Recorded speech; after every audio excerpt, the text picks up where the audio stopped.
Assalamualaikum warahmatullahi wabarakatuh. Salam untuk semua. Pada kesempatan ini kita akan membahas mengenai struktur kristal. Pertama kita akan lihat dulu apa itu sistem kristal. Jadi pada intinya adalah bahwa sistem kristal ini adalah unit sel atau sel satuan terkecil dari kristal yang dilengkapi dengan informasi parameter kisi berupa panjang-panjang sisi dan sudut antar sumbu.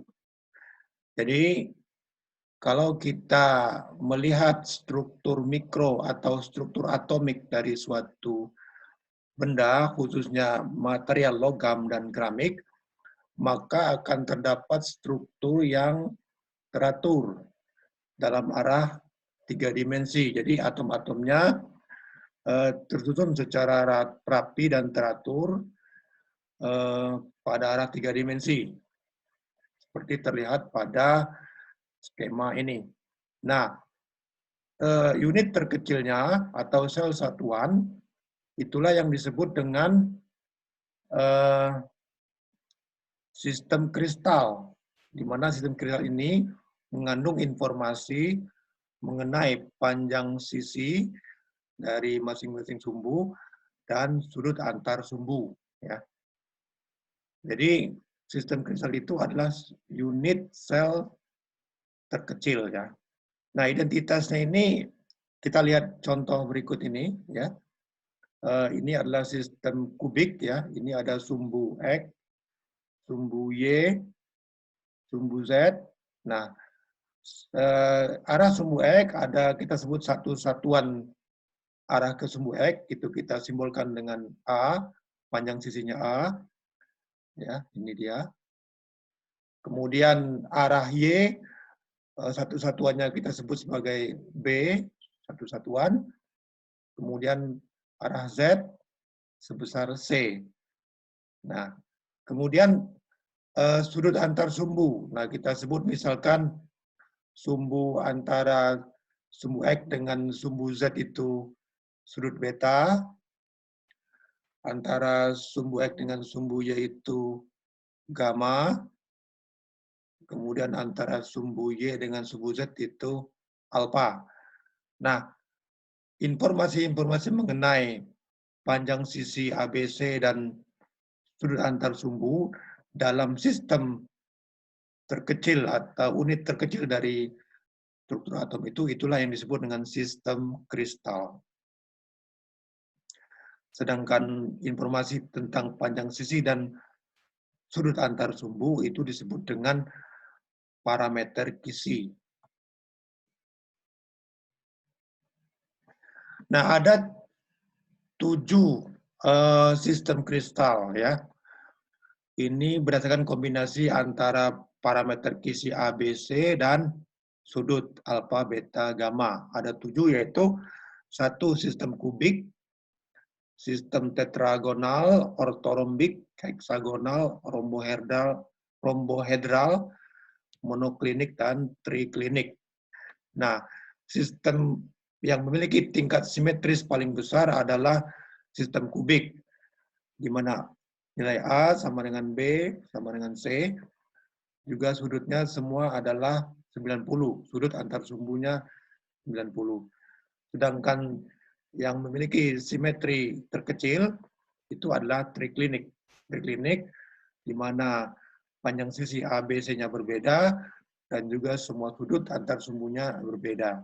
Jadi ini memiliki tingkat simetri terbesar, yang ini memiliki tingkat simetri terkecil.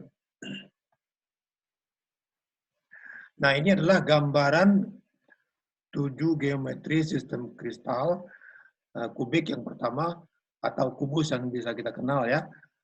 Jadi semua sisinya sama ya, A sama dengan B sama dengan C, kemudian sudut antar sumbu juga sama ya, alfa, beta, gamanya sama dengan 90 derajat. Nah, kubus, jadi sudah pernah atau sering kita bahas ini ya pada pelajaran-pelajaran di SMA terdahulu. Kemudian tetragonal. Tetragonal ini intinya adalah kubus yang diperpanjang ya. Jadi dasarnya ini adalah kubus, kemudian ketinggiannya berbeda ya. Di mana A sama dengan B, tidak sama dengan C ya. Nah, sudutnya sama, 90. Kemudian ortorombik. Nah, ini adalah balok ya. Balok di mana A tidak sama dengan B, tidak sama dengan C. Namun semua sudutnya sama. Itu. Kemudian heksagonal ya. Nah, heksagonal ini bentuk 6 sudut ya. Dari 6 sudut ini yang kita lihat ini yang 4 sudut yang dikasih warna ini ya. Nah, ini 4 sudut, itu terus ada 2 segitiga ya. 2 segitiga, di mana nilai A sama dengan B ya. A sama dengan B. B ini ya, yang menuju ke titik tengah ini. Kemudian C-nya tinggi atau tidak sama dengan C.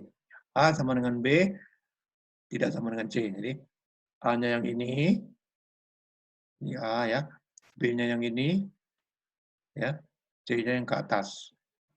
Nah, sudut alfa sama beta itu sama dengan 90 ya. Ini yang sumbu tegak ini 90 ya. Kemudian yang ke sana ke arah tengah juga 90 ya. Tapi sudut yang lainnya adalah 120. Ini dia. Nah, ini 120. Nah, itu adalah heksagonal. Kemudian rombohedral. Nah, rombohedral ini sederhananya adalah kubus yang salah satu sudutnya tidak 90 ya. Anggap aja kubusnya miring ya. Nah, gambarannya seperti ini, di mana semua sisinya sama, tetapi ada salah satu sudut yang bukan 90. Kemudian monoklinik. Nah, yaitu balok yang salah satu sudutnya tidak sama dengan 90 ya. Nah, bisa Anda bayangkan balok di mana semua sisinya berbeda, namun ada salah satu sisinya sudutnya yang bukan 90 derajat. Kemudian triklinik. Nah, ini semuanya berbeda ya. Nah, inilah 7 sistem kristal yang merupakan sistem terkecil daripada struktur atom. Nah, sebelum kita meninjau susunan atom di dalam sistem kristal, kita akan lihat terlebih dahulu apa yang disebut dengan arah dan bidang kristal. Ya. Nah, arah dan bidang kristal ini sebetulnya adalah koordinat kristal ya, dalam satu dimensi dan 2 dimensi. Nah, pertama arah kristal.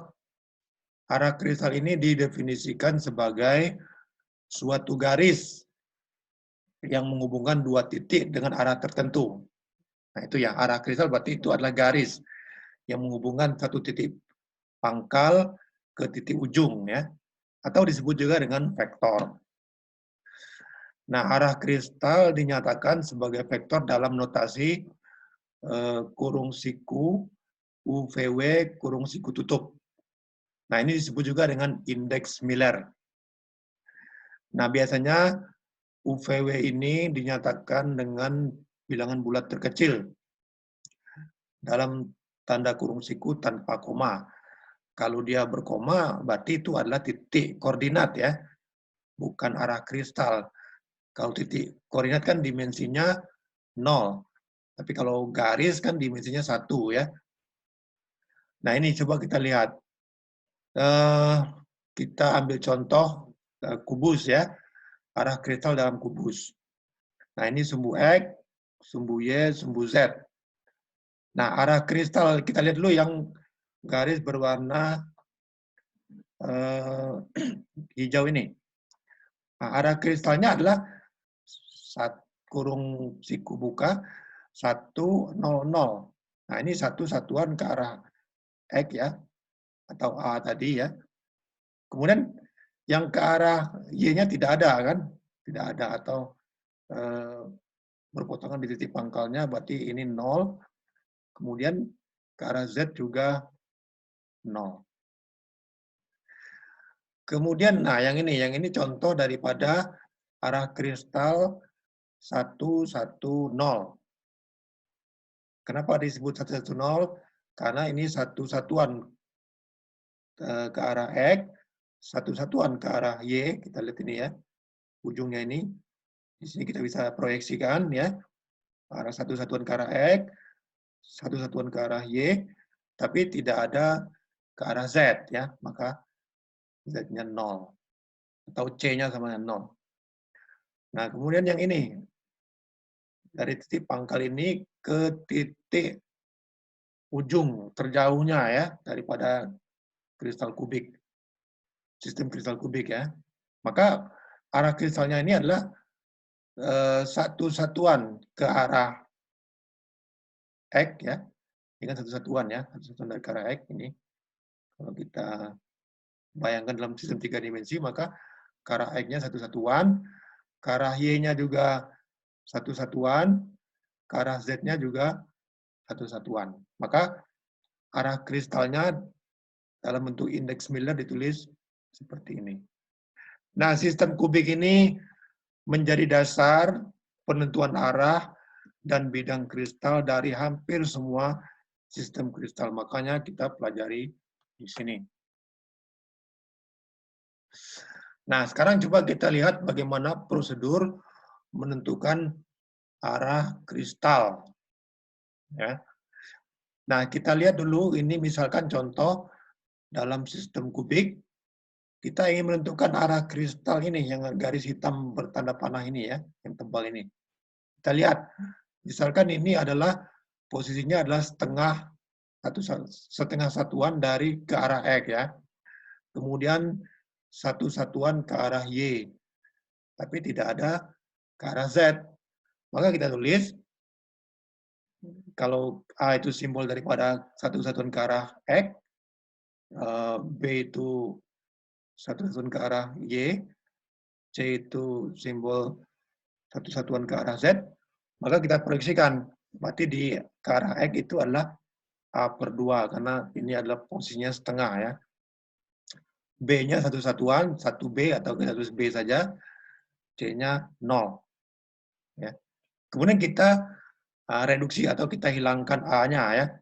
Nah, kalau dia bukan kubus, berarti kita harus tahu berapa nilai A-nya, berapa nilai B-nya, berapa nilai C-nya. Ini kita masukkan angka-angkanya. Nah, tapi tidak bisa kita reduksi, kita harus kalikan dulu ya. Nah, misalkan A-nya berapa, kita kalikan dengan setengah. B-nya berapa, kalikan dengan 1. Tapi karena ini kubik, maka ini bisa kita reduksi. Ini jadi setengah, 1, 0. Nah, kemudian kita reduksi lagi, karena ini ada bilangan bulat, kita usahakan semua bilangannya adalah bilangan bulat terkecil. Karena ini bilangan pecahan ya. Nah, maka ini kita kalikan 2 menjadi 1, 2, 0. Nah, inilah indeks Miller untuk arah kristal garis ini, yaitu 120 dalam kurung siku ya. Nah, seperti itu.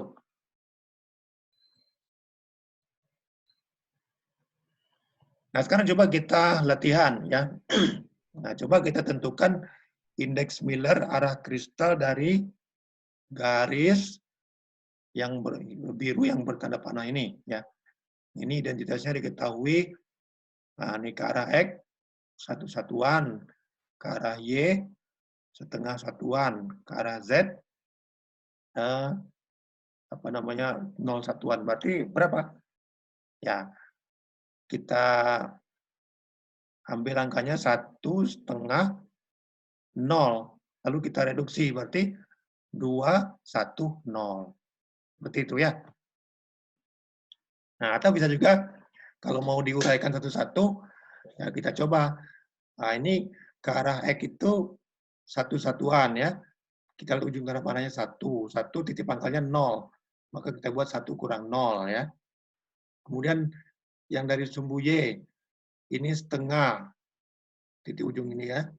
Di sini pangkalnya 0, berarti setengah dikurang 0.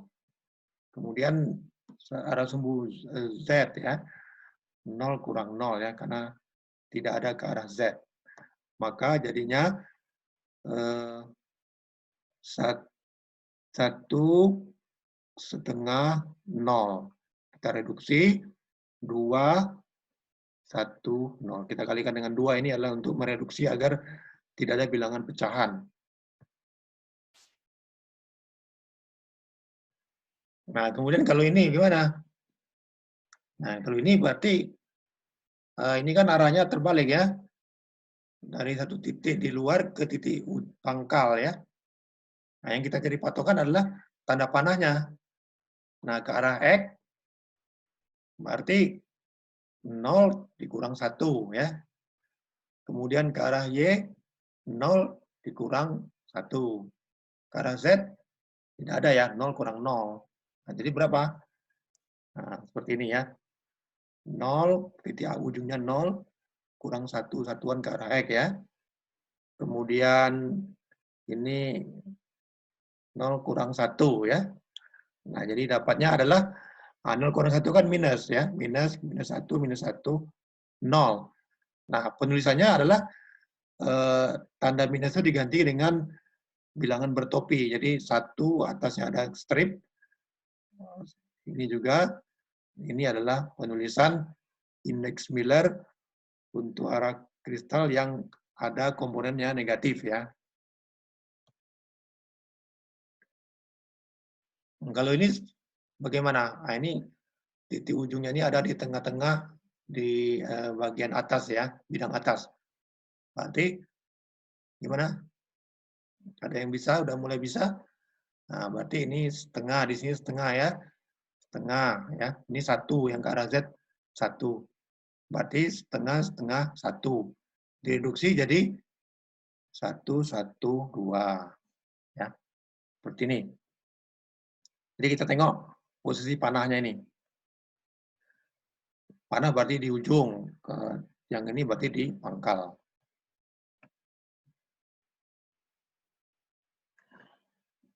Sekarang kita lihat lagi, latihan lagi. Ini harus banyak latihan biar mudah dipahami ya.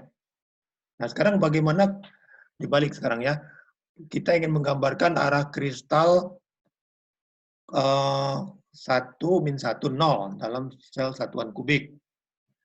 Nah, berarti kalau seperti itu, gimana? Nah, kita harus melihat, oh ini arah X-nya 1, arah Y-nya min 1, arah Z-nya tidak ada. Berarti, nah, Anda bisa bayangkan dalam kubus 3 dimensi itu ya, berarti ke arah X ini, ke arah Y ini, berarti ke arah kebalikan dari Y positif ya, min 1 itu. Nah, bisa dibayangkannya, ya bentuknya kira-kira seperti inilah. Ya, arah X-nya 1, tapi arah Y-nya min 1 ke arah sana ya, ke arah sana. Jadi ini positif ya, Z positif, Z negatifnya ke bawah. X negatifnya ke belakang sana. Berarti posisi arah kristal ini ada di sini ya, kira-kira sini. Ini kita anggap ini satu satuan ke arah minus Y ya. Atau minus A di sini ya. Atau minus, ini A semua ya, karena kubus dianggap A, B, C sama dengan sama, A semua ya. Harusnya ini A, ini B, ini C. Berarti ini A sama dengan B sama dengan C. Ini min A ya. Seperti itu. Nah, sebagai catatan, dalam sistem kristal kubik, semua arah yang diwakili oleh indeks berikut ini adalah setara. Jadi, kalau 110 berarti ke sini ya, arah X. Min 100 berarti ke belakang sana. Ya. 010 berarti ke arah Y ya. 0 min 10 berarti ke arah min Y situ ya, satu satuan ya. Kemudian ini adalah ke arah atas sebesar satu satuan. Yang ini ke arah bawah. Nah, ini setara ya. Nah, bentuk yang setara ini bisa kita kelompokkan menjadi satu keluarga ya. Nah, satu keluarga penulisannya ditulis dalam kurung apa nih, kurung siku ya, kurung bukan siku. Ya, kurung ada sudutnya ini ya. Sudutnya di tengah. Keluarga dari 100 ya. Itu. Nah, sebagai catatan lainnya bahwa penulisan indeks Miller untuk sistem kristal lainnya seperti ortorombik, triklinik dan lain sebagainya ini analog dengan sistem kubik, tinggal mengalihkan dengan parameter Kisi dan menyebutkan sudut-sudutnya ya. Sehingga untuk proses reduksinya harus dikalikan dahulu. Seperti contoh tadi kan. Contoh tadi ini identitas ABC dari masing-masing sistem kristal itu harus kita ketahui, nanti kita kalikan. Jadi cara reduksinya kita kalikan. Nah, ini baru kita sederhanakan ke bentuk bilangan bulat terkecil. Seperti itu. Nah, sekarang kita coba lihat tentang bidang kristal atau crystal planes. Nah, kalau bidang kristal berarti itu adalah bidang ya. Bidang itu 2 dimensi. Kalau tadi kan arah kristal 1 dimensi, garis ya. Kalau bidang berarti bentangan ya, 2 dimensi. Nah, penulisan indeks Miller bidang kristal juga ada aturannya. Notasinya dalam kurung lengkung seperti ini ya, HKL ya. Jadi bukan kurung siku. Kalau kurung siku itu menandakan arah kristal. Tapi kalau penulisannya seperti ini adalah bidang kristal. Jadi bidang kristal ini ditulis dengan bilangan bulat terkecil. Nah, contohnya ini. Ini kita lihat sistem kubus ya. Ini kita akan cari berapa indeks Miller bidang kristal yang ini, yang berpotongan di sumbu Y sebesar 1 satuan. Nah, kalau kita lihat ya, ini berpotongan dengan sumbu Y.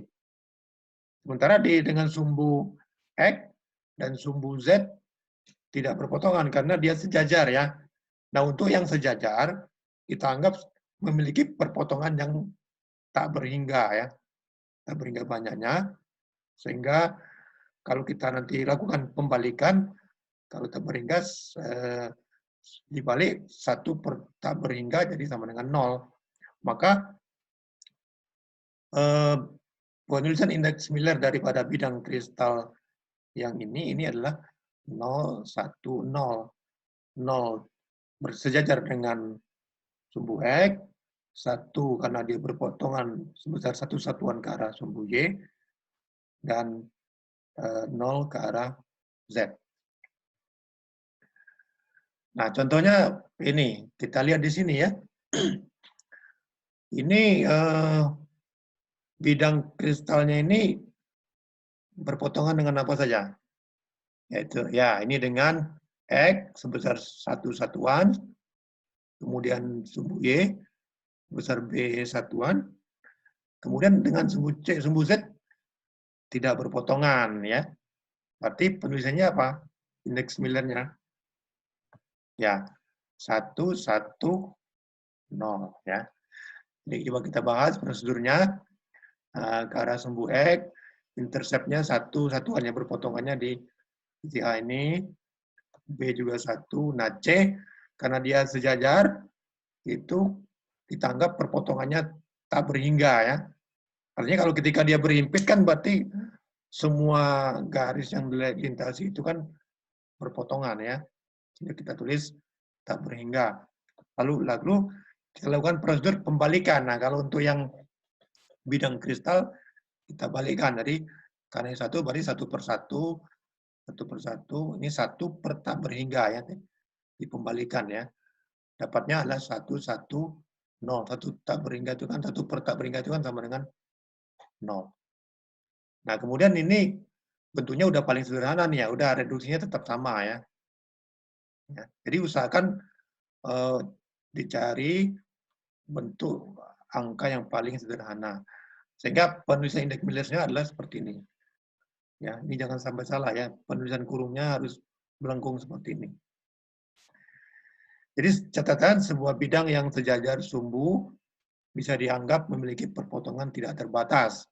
dengan sumbu tersebut, sehingga indeksnya 0.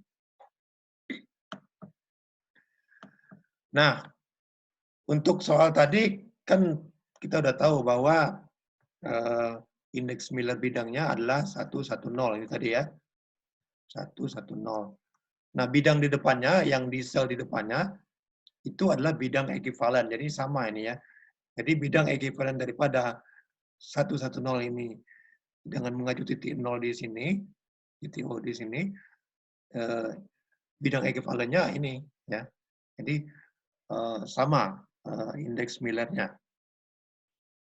Jadi ini namanya adalah bidang ekivalen. Nah, kalau ini gimana? Nah, ini kan secara cepat bisa kita tahu ya. Berarti ini kan, misalkan ini posisinya ada di setengah ya, setengah sumbu X.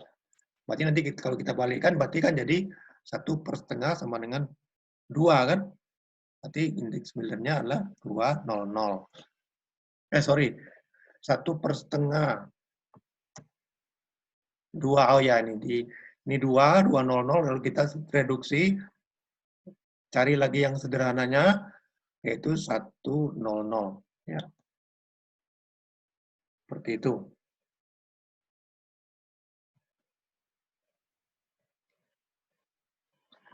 Nah, kalau ini bagaimana nih? Ini posisi berpotongan dengan sumbu X-nya ada di setengah. Kalau ini berpotongan di sumbu Y-nya di titik 1 ya. Nah, jadi gimana?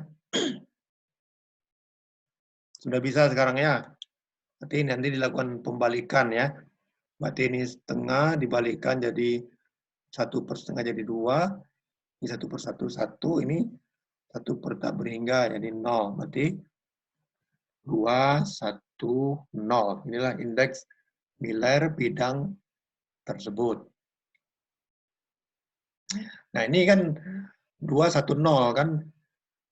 Nah, inilah yang paling sederhana. Kalau kita reduksi lagi ya nggak bisa ya, 2, 1, 0.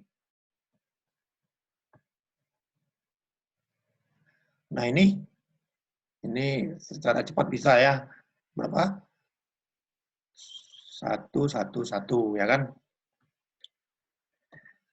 Ya.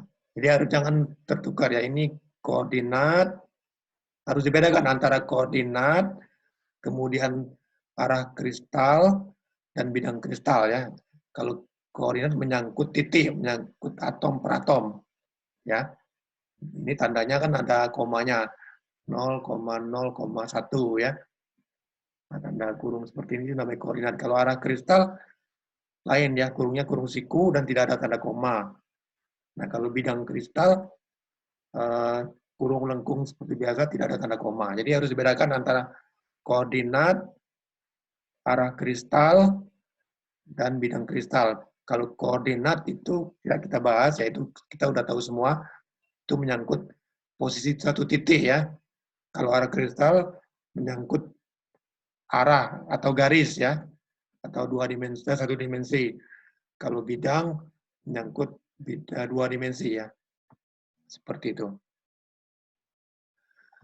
Nah, untuk yang gambar tadi, bidang 111 ini, bidang ekivalennya yang di depannya, di sel di depannya, ya, sel kubus di depannya, ini adalah bidang ekivalensinya.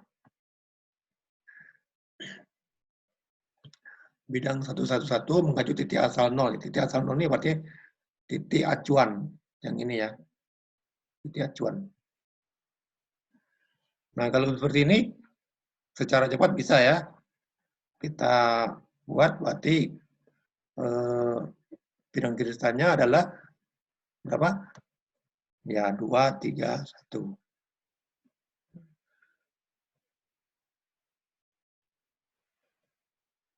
Latihan lagi. Nah, kalau seperti ini, berarti bidang kristalnya adalah berapa? Ya, ke arah X-nya kan di depan sini. Ya di sana, ya di sana. Nah, bidangnya ada di belakang sana. Berarti arah X negatif. Berarti kita anggap ini sebagai satu satuan ya. Misalkan, maka berarti ini bidangnya adalah -1, 0, 0.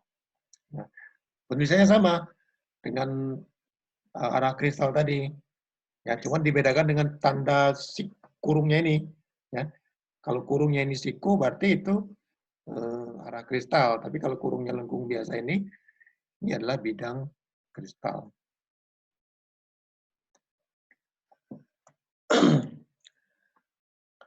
Nah, ini ada contoh lagi. Indeks Miller bidang 0, min 1, 1. Nah, kita disuruh menggambarkan bidang tersebut. Nah, gimana? Nah, berarti kita lakukan prosedur pembalikan atau terbalik dengan prosedur yang contoh sebelumnya. Maka yang 0 ini kita balik jadi 1/0, jadi tak berhingga. Ini 1/-1, jadi min 1. Kemudian 1/1, jadi 1. Nah, jadi menghasilkan bilangan yang tak berhingga min 1 dan 1.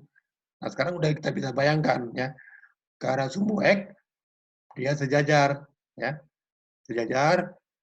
Kemudian ke arah sumbu Y sebesar perpotongan di titik di arah negatif sumbu Y. Kemudian ini +1. Nah, bisa dibayangkan kan? Nah, kira-kira seperti apa? Sudah ada yang bisa membayangkan?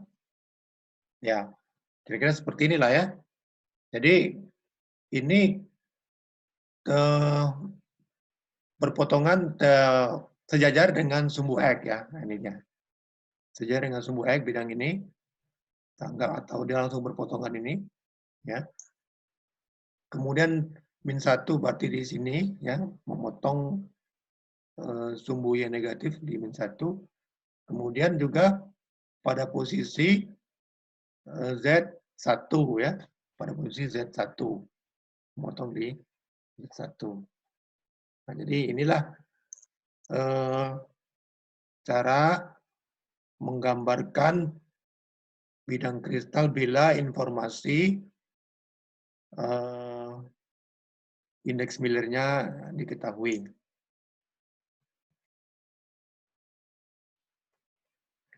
Latihan lagi. Nah, kalau seperti ini gimana?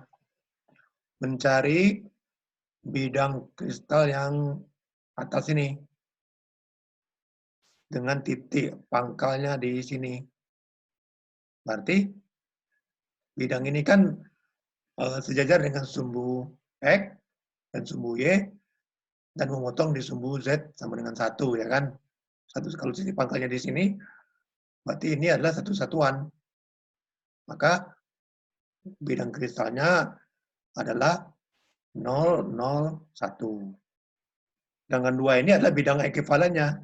Ya. Juga 0, 0, 1. Ya.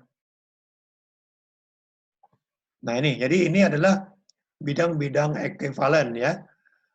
Ya, ini bidang ekuivalen dari yang atas ini adalah yang ini kan, bawah. Yang ini adalah bidang ekuivalen dari yang ini. Ini adalah bidang ekuivalen dari yang ini.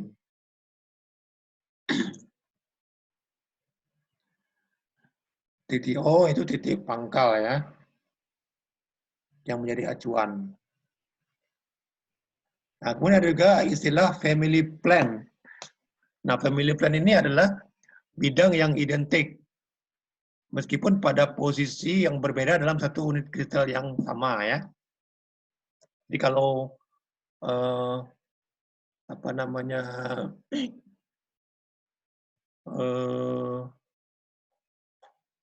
bidang ekuivalensi tadi di luar sel awalnya, tapi yang family plan itu dalam sel yang sama, tapi posisinya berbeda dan identik. Nah, seperti yang tadi ini ya, ini 010, bidang 010 ini adalah family dari bidang 100. Besarnya kan sama, cuman posisinya berbeda ya. Nah, ini sama identik juga dengan atau family plan dengan ini bilang berapa tadi? 200 ini kan. Nah, ini adalah family plan ya. Family plan daripada 100 ya. Nah, family plan 100 itu apa saja isinya? Ya ini, ya. Semua bidang ini. 100, 010 yang ini, 001 berarti yang di atas ya, di atap. Ini ada di belakang ya. Nah ini. Kemudian kalau yang ini berarti ada di sana ya. Ya. Jadi mengacu pada bidang kerjasama yang titik pangkalnya sama ya.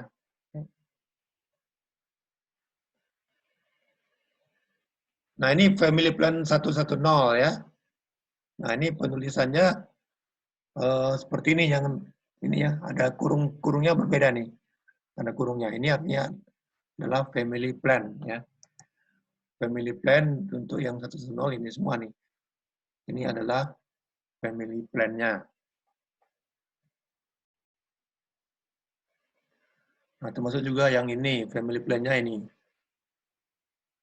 Yang ini maksudnya adalah negatif semua ini ya. Di garis, tanda garisnya digabungkan.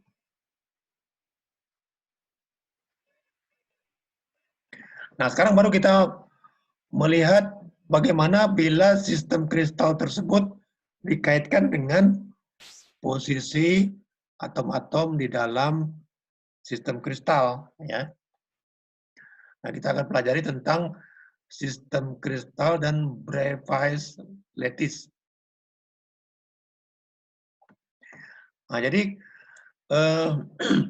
bila dikaitkan dengan posisi atom dalam sistem kristal, maka akan ada 4 tipe sel satuan ya.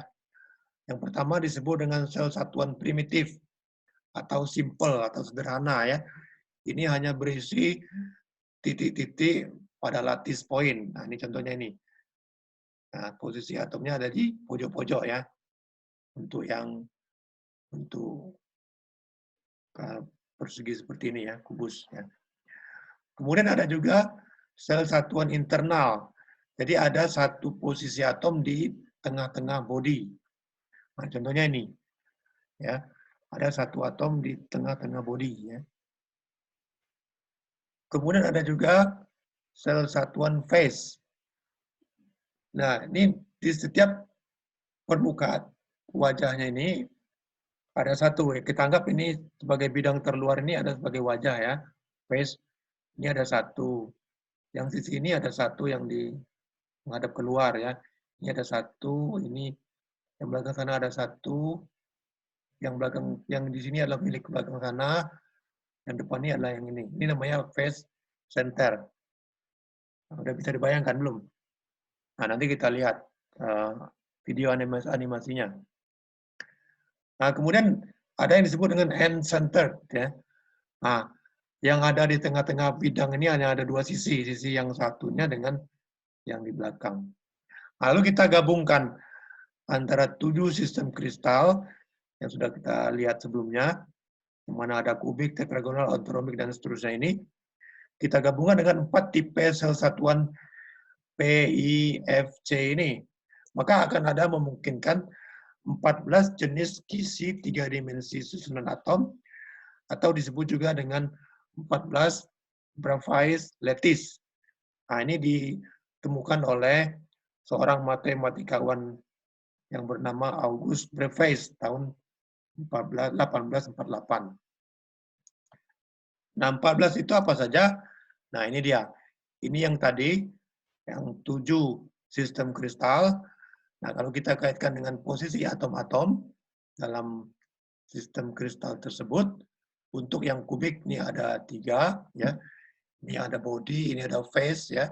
Ini ada simple, ya. Kemudian untuk tetragonal, simple dan body itu di tengah, ya. Untuk yang ortorombik, ada di tengah, ada yang end-centered tadi ya, yang end-centered. Kemudian ada yang phase ya, yang ini. Nah, ini dia. Jadi kalau kita hitung ada 3, 5, 9, 10, 11, 12, 13, 14. Jadi ada 14 kisi Bravais atau 14 Bravais lattice. Nah, sekarang coba kita lihat video untuk memudahkan pemahaman tentang 14 breakfast lattice ini.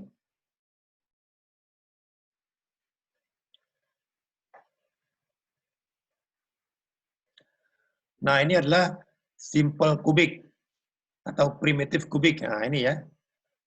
Jadi, pojok-pojoknya adalah bola yang terpotong menjadi 1/8 ya.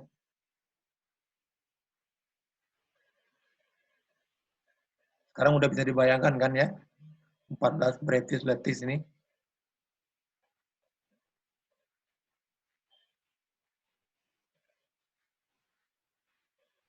Nah, ini adalah body center kubik. Nah, di tengahnya ada satu atom ya, itu atom.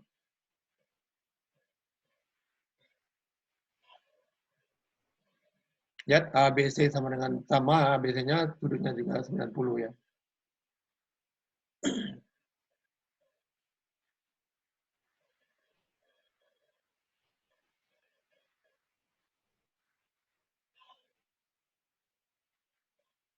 Nah, ini adalah face center kubik. Nah, jadi setiap sisi terluarnya ini ada setengah lingkaran, ya ini face ya.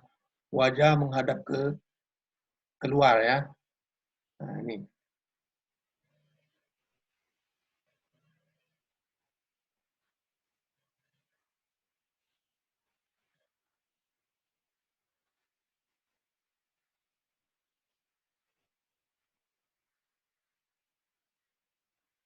Nah, sekarang simple tetragonal. Kita lihat di sini satu sisinya berbeda ya.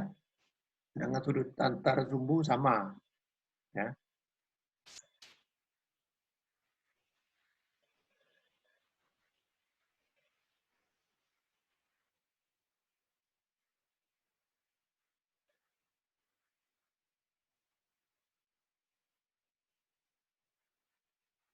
Yang nomor 4, sekarang nomor 5. Nah, di tengah-tengahnya ada atom, bola ya. Masih ke tetragonal tadi, di mana satu sisinya lebih panjang atau lebih pendek atau tidak sama dengan A dan B.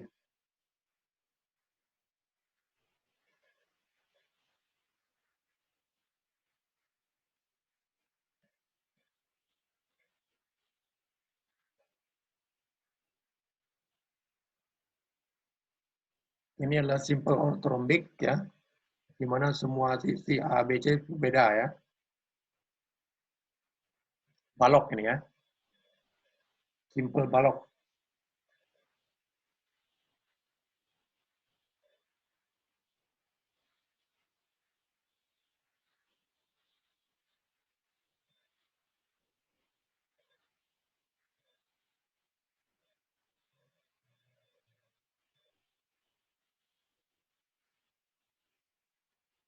Nah, kemudian ini kita lihat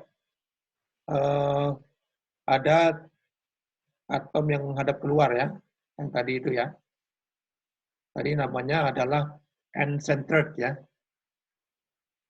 Nah, seperti ini.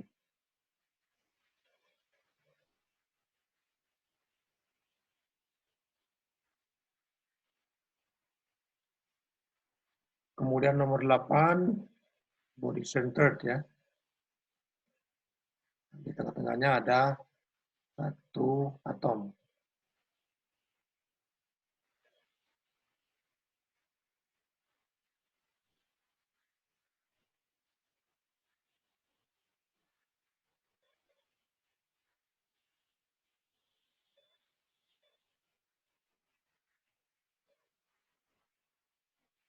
Nomor 9, nah ini dia face-centered ya. Ini dia ke keenam sisi itu mengandung setengah bola, maka kita anggap sebagai wajah ya, face ya, wajah yang menghadap keluar ya.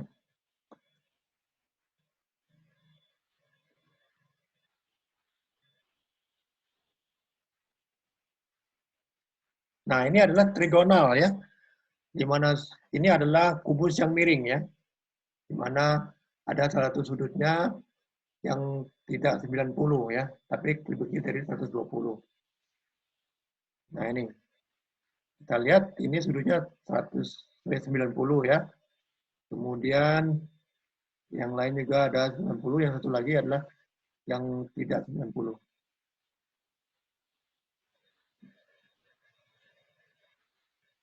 Ya, ini siku, kemudian yang ke sana juga siku, yang ini tidak siku. Sana, siku, ini tidak siku. Ini adalah simple monoklinik. Ya. Ini adalah balok yang salah satu sudutnya tidak 90. Ya.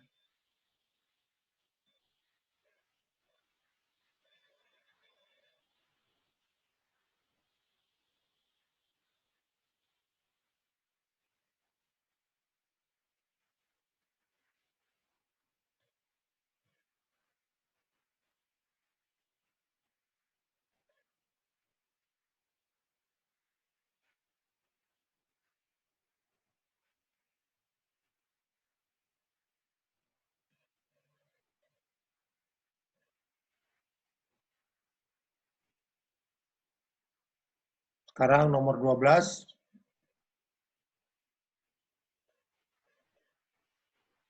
Jadi hanya ada dua permukaan yang memiliki setengah bola ini ya. Ini tadi adalah end-centered, yang model end-centered.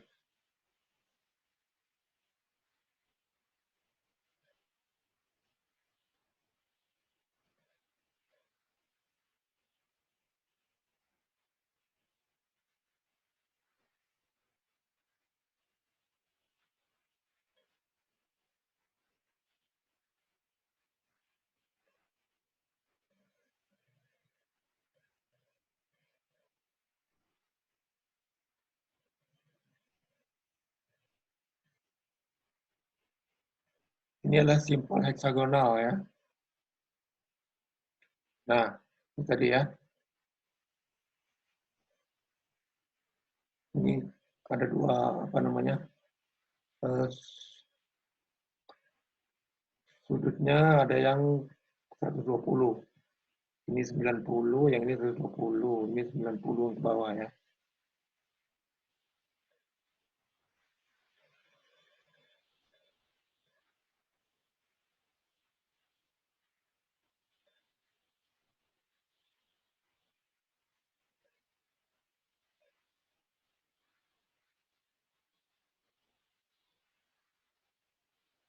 Nah, ini yang terakhir ya. Triklinik ya.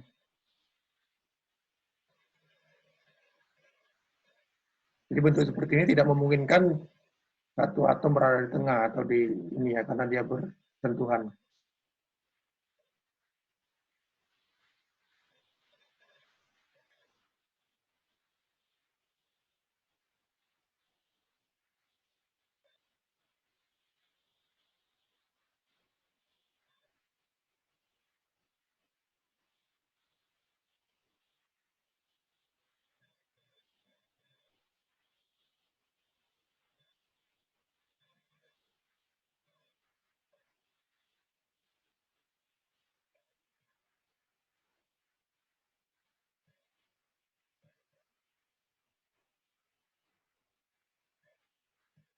Kita kembali ke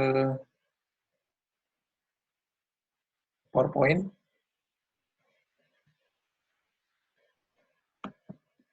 Nah, tadi kita udah belajar unit sistem kristal, kemudian sistem kristal dan 14 lattice grafais. Nah, ternyata untuk kristal logam itu umumnya ada 3 konfigurasi ya. Dari 14 lattice grafais tadi ada 3 konfigurasi yang umum pada logam, yaitu yang disebut dengan face centered cubic crystal FCC. Kemudian ada body centered cubic crystal atau BCC dan hexagonal closed pack HCP. Ya. Jadi untuk logam itu ada 3 konfigurasi ini ya. Apa saja itu? Pertama FCC. Nah, tadi sudah kita bayangkan ya. Ini adalah FCC, di mana muka bidangnya ada di keenam sisi bentuk ini ya.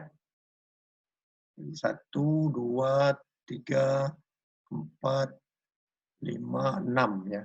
Itu dia. Nah, ini adalah struktur kristal untuk Cu, tembaga, koper ya, aluminium, perak dan emas ya. Jadi struktur untuk CuAl, AgEu ini adalah FCC. Nah, dari FCC itu kan kita bisa mencari, kalau diameter masing-masing atom diketahui, kita bisa menentukan panjang sisinya kan.